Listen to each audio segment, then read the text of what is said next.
जय माता दी दोस्तों, जय श्री हरि। स्वागत है आपका हमारी YouTube चैनल अभव्या वर्ल्ड में। दोस्तों, आज की इस वीडियो में हम आपके लिए श्री दुर्गा कवच, अर्गला स्तोत्र और कीलक स्तोत्र का पाठ हिंदी में लेकर आए हैं। तो प्रेम से बोलिए दुर्गा माता की जय। श्री दुर्गा कवच प्रारंभ होता है। मार्कंडेय जी ने कहा, पितामह, जो इस संसार में परम गोपनीय तथा मनुष्यों की सब प्रकार से रक्षा करने वाला है और जो अब तक आपने दूसरे किसी के सामने प्रकट न किया हो, ऐसा कोई साधन मुझे बताइए। ब्रह्मा जी ने बोला, ब्राह्मण, ऐसा साधन तो एक देवी का कवच ही है, जो गोपनीय से भी परम गोपनीय, पवित्र तथा संपूर्ण प्राणियों का उद्धार करने वाला है। महामुने, उसे श्रवण करो। देवी जी 9 मूर्तियों वाली हैं, जिन्हें 9 दुर्गा कहते हैं। उनके नाम इस प्रकार हैं। पहली, हिमाचल की तपस्या से प्राप्त पार्वती जी शैलपुत्री हैं। दूसरी मूर्ति का नाम ब्रह्मचारिणी है। तीसरी, परम प्रसन्नता देने वाली चंद्रमा जिनके घंटा में स्थित है, चंद्र घंटा देवी हैं। चौथी, तीनों प्रकार के तापों वाले संसार को अपने उदर में धारण करने के कारण कुसमांडा हैं। पांचवी, स्कंद देव की माता होने के कारण स्कंद माता हैं। छठवीं, कात्यायन ऋषि के आश्रम में प्रकट होने के कारण कात्यायनी हैं। सातवीं, काल के भी काल होने के कारण कालरात्रि हैं। आठवीं, अत्यंत गौर स्वरूप होने के कारण महागौरी हैं। और 9वीं, सभी प्रकार की सिद्धियां देने वाली सिद्धिदात्री हैं। ये सब नाम सर्वज्ञ महात्मा वेद भगवान के द्वारा ही प्रतिपादित हुए हैं। जो मनुष्य अग्नि में जल रहा हो, रणभूमि में शत्रुओं से घिर गया हो, विषम संकट में फंस गया हो तथा इस प्रकार भय से आतुर होकर जो भगवती की शरण में प्राप्त हुए हों, उनका कभी अमंगल नहीं होता। युद्ध के समय में संकट में पड़ने पर भी उनके ऊपर कोई विपत्ति नहीं दिखाई देती। उन्हें शोक, दुख और भय की प्राप्ति नहीं होती। जिन्होंने भक्ति पूर्वक देवी का स्मरण किया है, उनका निश्चय ही अभ्युदय होता है। देवेश्वरी, जो तुम्हारा चिंतन करते हैं, उनकी तुम निसंदेह रक्षा करती हो। चामुंडा देवी प्रेत पर आरूढ़ है, वाराही भैंसे पर सवारी करती हैं, इंद्री का वाहन ऐरावत है। वैष्णवी देवी गरुड़ पर ही आसन जमाती हैं, माहेश्वरी वृषभ पर आरूढ़ होती हैं, कौमारी का वाहन मयूर है। भगवान विष्णु की प्रियतमा लक्ष्मी देवी कमल के आसन पर विराजमान है और हाथों में कमल धारण किए हुए हैं। वृषभ पर आरूढ़ ईश्वरी देवी ने श्वेत रूप धारण कर रखा है। ब्राह्मी देवी हंस पर बैठी हुई हैं और सब प्रकार के आभूषणों से विभूषित हैं। इस प्रकार ये सभी माताएं सब प्रकार की योग शक्तियों से संपन्न हैं। उनके सिवा और भी बहुत सी देवियां हैं, जो अनेक प्रकार के आभूषणों की शोभा से युक्त तथा नाना प्रकार के रत्नों से सुशोभित हैं। ये संपूर्ण देवियां क्रोध से भरी हुई और भक्तों की रक्षा करने के लिए रथ पर बैठी हुई दिखाई देती हैं। ये शंख, चक्र, गदा, शक्ति, हल और मूसल, खेटक और तोमर, परशु, पास, कुंत और त्रिशूल, उत्तम सारंग, धनुष आदि अस्त्र शस्त्र अपने हाथों में धारण करती हैं। दैत्यों के शरीर का नाश करना, भक्तों को अभय दान देना और देवताओं का कल्याण करना, यही उनके शास्त्र धारण का उद्देश्य है।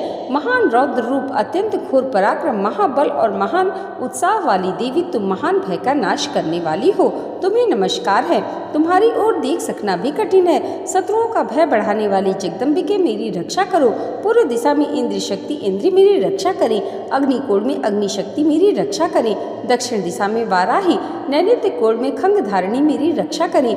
पश्चिम दिशा में वारुणी और वायव्य कोण में मृग पर सवारी करने वाली देवी मेरी रक्षा करें। उत्तर में कौमारी और ईशान कोण में शूल धारिणी रक्षा करें। ब्राह्मणी, तुम ऊपर की ओर से मेरी रक्षा करो और वैष्णवी देवी नीचे की ओर से मेरी रक्षा करो।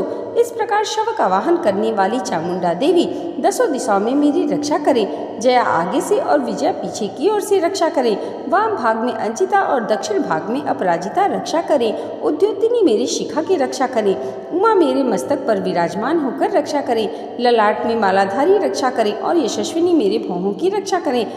भौहों के मध्य भाग में त्रिनेत्रा और नाथुनों की घंटा देवी रक्षा करें। दोनों नेत्रों के मध्य भाग में शंखिनी और कानों में द्वारवासिनी रक्षा करें। कालिका देवी कपोलों की तथा भगवती शंकरी कानों के मूल भाग की रक्षा करें। नासिका में सुगंधा और ऊपर के ओठों की चर्चिका रक्षा करें।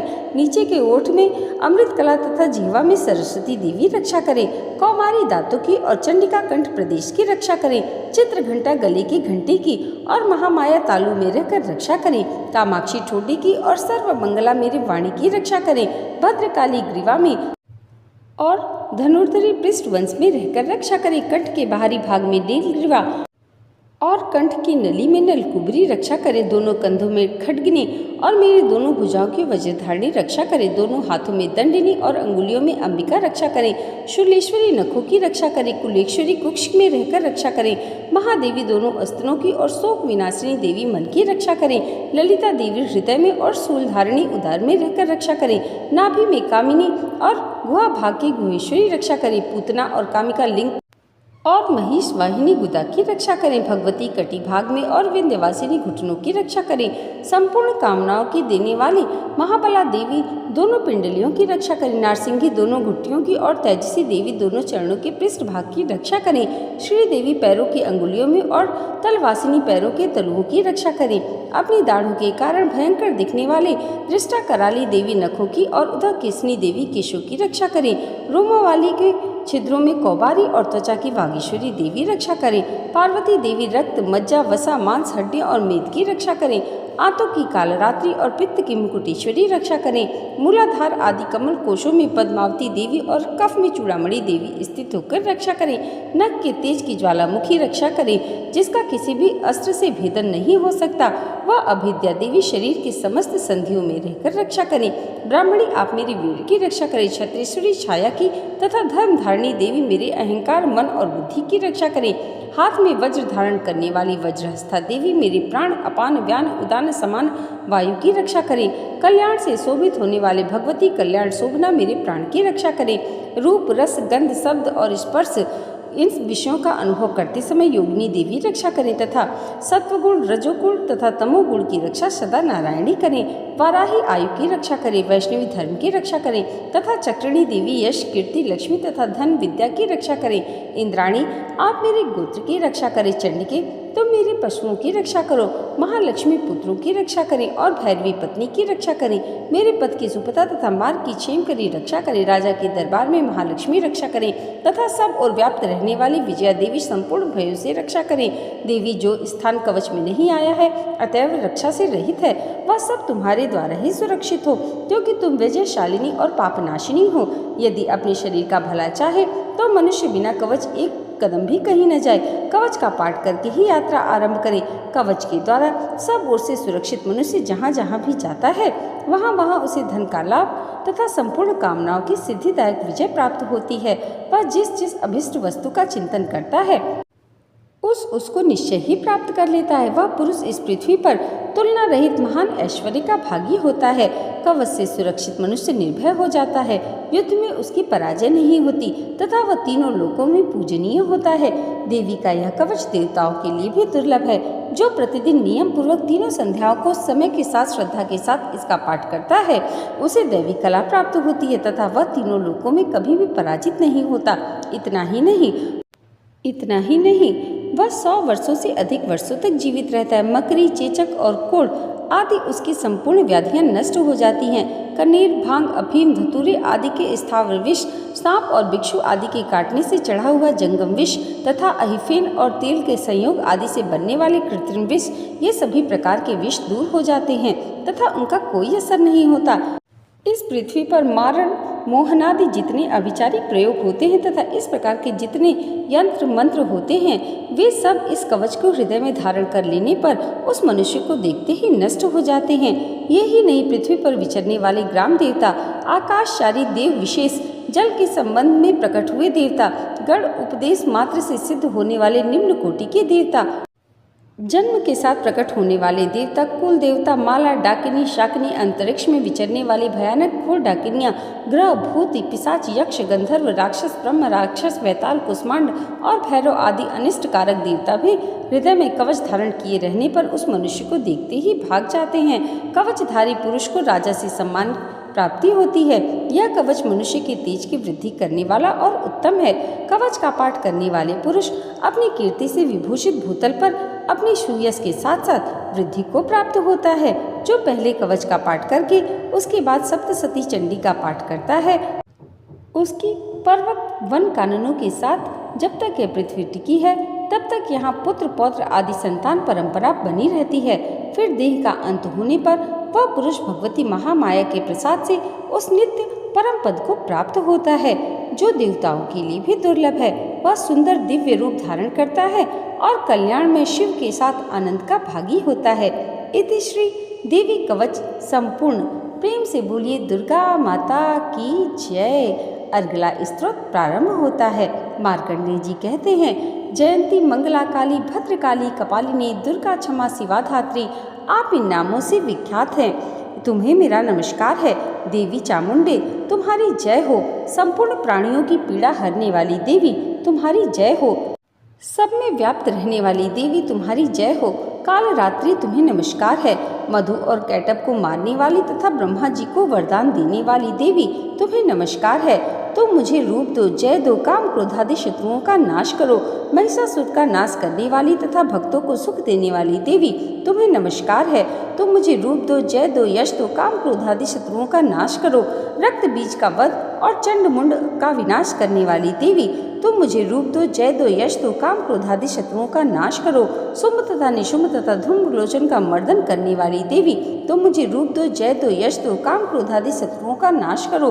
सबके द्वारा वंदित युगल चरणों वाली तथा संपूर्ण सौभाग्य प्रदान करने वाली देवी तुम्हें मुझे रूप दो, जय दो, यश दो, काम क्रोधादि शत्रुओं का नाश करो। देवी तुम्हारे रूप और चरित्र अचिंत्य हैं। तुम समस्त शत्रुओं का नाश करने वाली हो। तुम रूप दो, जय दो, यश दो, काम क्रोधादि शत्रुओं का नाश करो। पापों को दूर करने वाली चंडिके जो भक्ति पूर्वक तुम्हारे चरणों में सर्वदा मस्तक झुकाते हैं, उन्हें रूप दो, जय दो, यश दो, काम क्रोधादि शत्रुओं का नाश करो।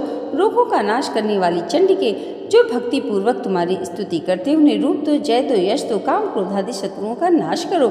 चंडिके इस संसार में जो भक्ति पूर्वक तुम्हारा पूजन करते हैं, उन्हें रूप दो, जय दो, यश दो, काम क्रोधादि शत्रुओं का नाश करो। मुझे सौभाग्य और आरोग्य दो, परम सुख दो। रूप दो, जय दो, यश दो, काम क्रोधादि शत्रुओं का नाश करो। जो मुझसे द्वेष करते हैं उनका नाश और मेरे बल की वृद्धि करो।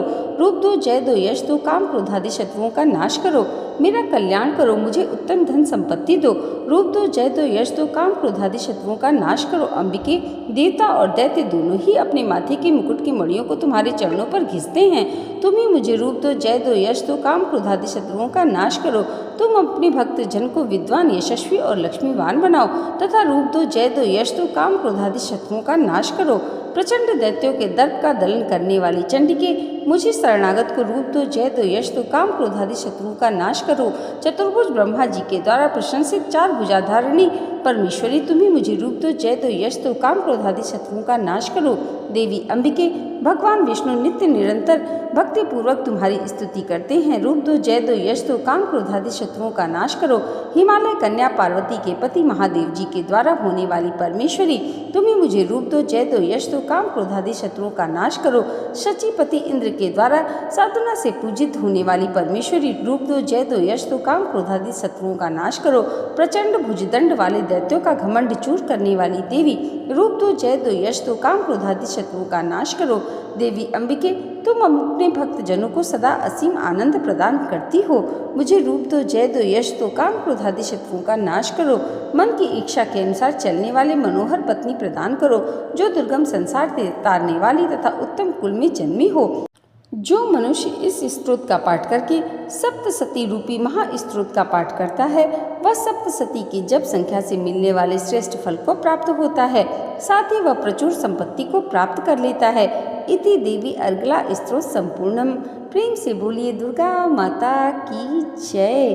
कीलक स्तोत्र प्रारंभ होता है। मार्कंडेय जी कहते हैं, विशुद्ध ज्ञान ही जिनका शरीर है, तीनों वेद ही जिनके तीन नेत्र हैं, जो कल्याण प्राप्ति के हेतु है तथा अपने मस्तक पर अर्ध चंद्रमा धारण करते हैं, उन भगवान शिव को नमस्कार है। मंत्रों का जो अभिकीलक है, अर्थात मंत्रों की सिद्धि में विघ्न उपस्थित करने वाले शाप रूपी कीलक का निवारण करने वाला है, उस सप्तसती स्तोत्र को संपूर्ण रूप से जानना चाहिए और जानकर उसकी उपासना करनी चाहिए। उसके भी उच्चाटनादि कर्म सिद्ध होते हैं, उसे भी समस्त दुर्लभ वस्तुओं की प्राप्ति होती है। तथापि जो अन्य मंत्र का जप न करके केवल इस सप्तसती नामक स्तोत्र से ही देवी की स्तुति करते हैं, उन्हें स्तुति मात्र से ही सच्चिदानंद स्वरूपिणी देवी सिद्ध हो जाती हैं। उन्हें अपने कार्य की सिद्धि के लिए मंत्र, औषधि तथा अन्य किसी साधन की आवश्यकता नहीं रहती। बिना जप के उनके उच्चाटन आदि समस्त आविचारिक कर्म सिद्ध हो जाते हैं। इतना ही नहीं, उनकी संपूर्ण अभिष्ट वस्तुएं भी सिद्ध होती हैं। लोगों के मन में यह शंका थी कि जब केवल सप्तसती की उपासना से भी समान रूप से अथवा सप्तसती को छोड़कर अन्य मंत्रों की उपासना से भी समान रूप से सब कार्य सिद्ध होते हैं, अब इनमें श्रेष्ठ कौन सा साधन है। लोगों की इस शंका को सामने रखकर भगवान शंकर ने अपने पास आए हुए जिज्ञासुओं को समझाया कि यह सप्तसती नामक संपूर्ण स्तोत्र ही सर्वश्रेष्ठ एवं कल्याणमय है। तदंतर भगवती चंडिका के सप्तसती नामक स्तोत्र को महादेव जी ने गुप्त कर दिया।